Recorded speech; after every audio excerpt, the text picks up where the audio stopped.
يا أيها الذين آمنوا اتقوا الله حق تقاته ولا تموتن إلا وأنتم مسلمون واعتصموا بحبل الله جميعا ولا تفرقوا واذكروا نعمة الله عليكم إذ كنتم أعداء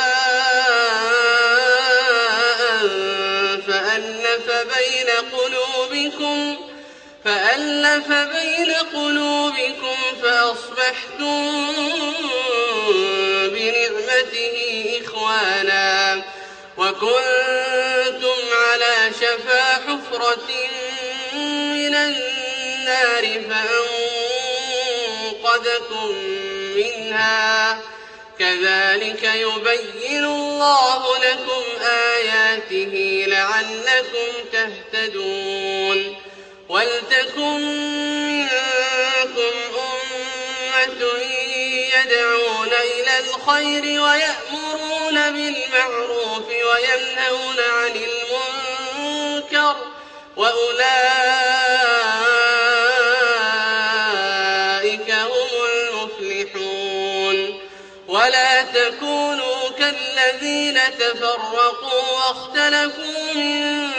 بعد ما جاءهم البينات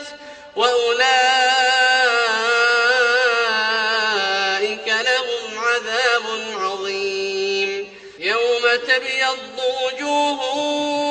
وتسود وجوه فأما الذين اسودت وجوههم أكفرتم